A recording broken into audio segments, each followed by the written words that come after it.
So today's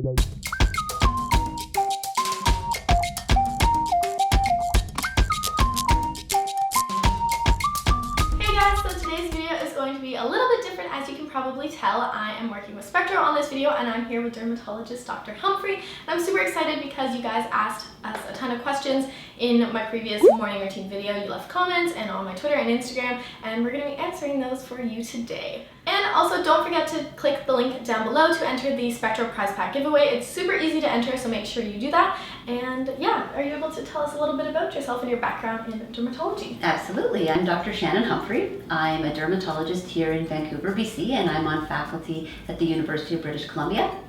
I became interested in dermatology at a young age. In fact, I've always known I wanted to be a dermatologist. I had an amazing female dermatologist when I was a kid. I had sensitive skin and eczema, and from the age of 8, I knew I wanted to be just like her. I guess why really dermatology? Number one, I had my own perspective about what a big impact skin has on the way people feel.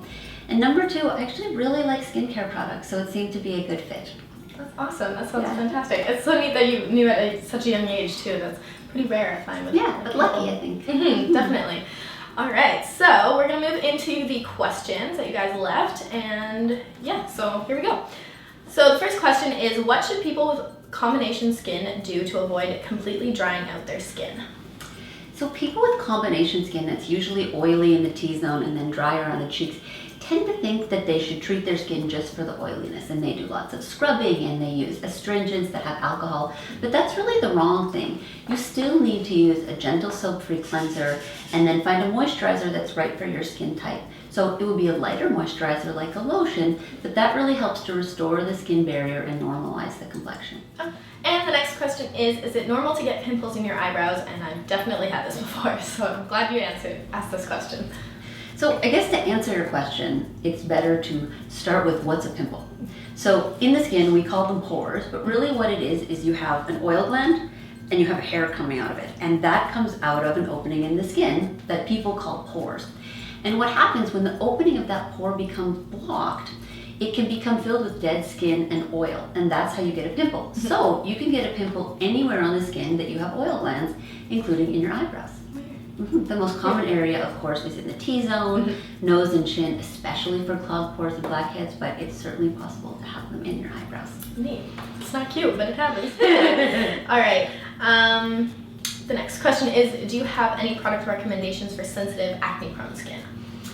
Sensitive and acne-prone skin is a hard problem because it's this balance of skin that is maybe a little bit reactive, so tends to become irritated or red when you use new skincare products, and then also a tendency to have acne. And the number one rule for these people is to keep it simple and keep it gentle. There's a lot of common misconceptions that if you have acne, you should be scrubbing your skin. You should be drying it out with an alcohol-based cleanser. You should use everything on the shelf from the drugstore that says acne, and that's actually the exact opposite of what's true. That will break down the moisture barrier. It will make the acne look more red. So what you want to do is start with a basic cleansing and moisturizing routine. So choosing a soap-free, fragrance-free, gentle cleanser, and then a moisturizer specifically formulated for acne-prone skin. So we'll contribute to acne, but we'll restore the moisture barrier, and that's what deals with the sensitive part. Awesome. And the next question is how to eliminate acne and scarring. Acne and scarring. I'm going to answer them separately. Okay. So acne is the casual term for acne on your back, and it's common, and the real problem is the back is huge and it's really hard to reach. So how are you going to treat that acne?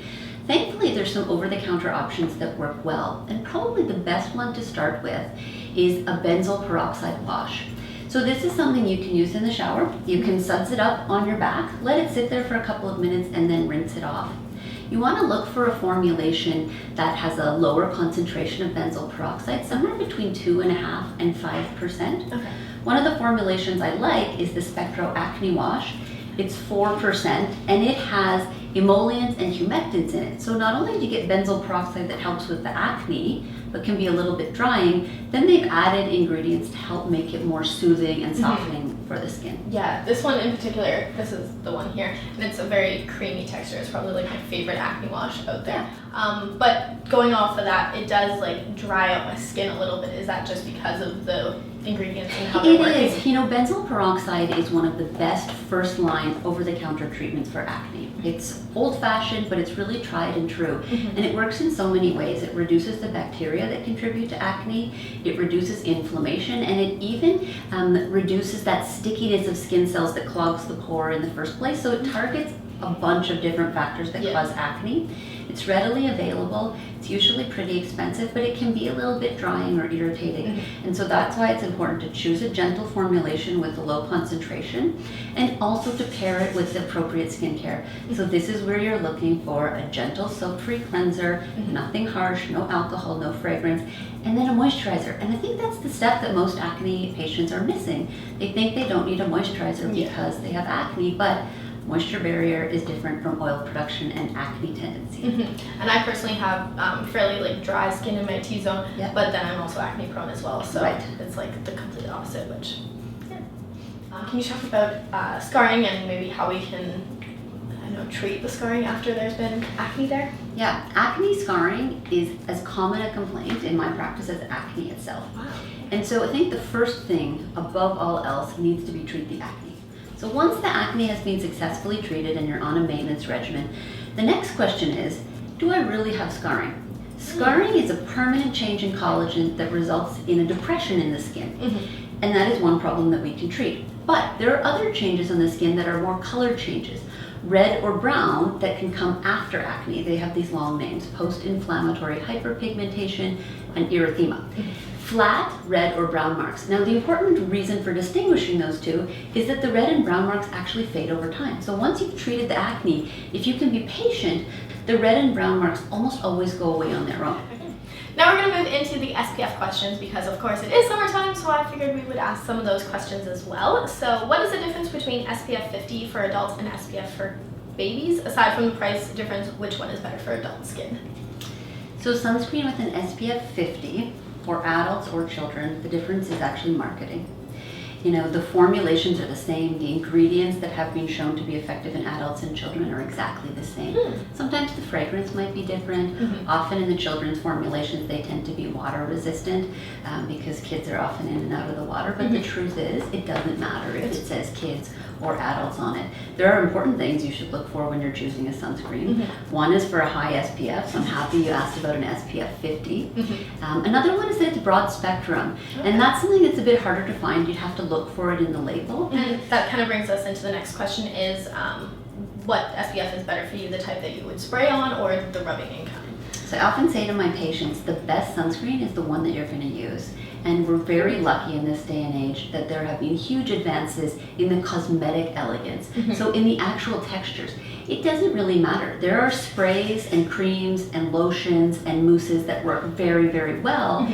It's what do you like? What are you going to use on a daily basis? So I would take the time to look at your local drugstore, to talk to your dermatologist. Okay, these are my preferences. What's going to be the best formulation for me? Because what's going to work for a marathon runner is going to be different from someone who wants to wear daytime makeup. Those are going to need to be different formulations, but there is a formulation for every patient, I'm convinced. Yeah, that's very interesting. And as for like a body sunscreen that you would buy at your just the drugstore and stuff, would you recommend using that on your face as well, or should you get a different SPF for maybe someone with acne prone skin and different things like that? Oftentimes patients will choose to have a different sunscreen on their face than on their body. On your body, a thicker sunscreen will last longer and will be easy to spread.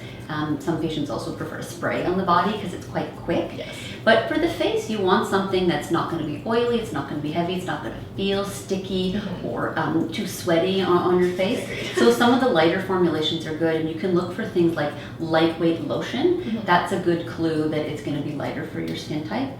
Some patients are even liking to use powdered sunscreen, and that can be reapplied. So I'll often recommend that patients use their liquid sunscreen in the morning, and through the day for reapplication, they can dust on a powdered sunscreen without needing to redo their makeup and without constantly layering on cream after cream after cream. And that takes away the shine and everything. Wow, I need to find one of those. All right, so now we're going to go to Instagram, and I'm going to go on the picture that I posted this morning and just kind of do some like rapid questions. The first one I saw, which I just am taking off the top of my head, is how to eliminate blackheads. Ooh, how to eliminate blackheads. It's a difficult problem. Honestly, the best way is to see your family doctor or dermatologist and get a prescription vitamin A cream. Sometimes this is also called a retinoid. Okay. It speeds up the rate of skin cell turnover and it prevents the pore from becoming clogged in the first place. There's a couple of things over the counter you can do. For example, you can choose a topical salicylic acid preparation, and that can help break down blackheads, but the vitamin A prescription is going to work better. Okay. And the next question is how to get rid of keratosis pilaris. I'm not quite sure. That's true. So keratosis pilaris, or sometimes we call it KP, Okay. is a really common problem. About a third of people have it, most commonly on the backs of their arms. I'm sure you can think of people who have kind of rough skin. Sometimes they have red or brown bumps on the backs of their arms. You actually have a little bit. Ooh, okay. And what it is, it's just a buildup of dead skin or keratin around the hair follicle. It's actually not a skin condition or a disease. It's considered a variation of normal. Okay. It's something that we don't have a cure for, but if you choose a lotion that has a glycolic acid or another ingredient to soften the dead skin layer, it can dramatically improve the texture of the skin. So those are all the questions she is going to be answering. Thank you so much for sitting down with us. My pleasure. Thank you to Spectro for allowing me to have this opportunity. It was so different and fun, and I really enjoyed it. Don't forget to give this video a thumbs up if you found it helpful, and give it a thumbs up for our special guest. And make sure you click the link down below to enter the giveaway, and I will see you lovely people in my next video. Have a great day. Thank Bye. you. Bye.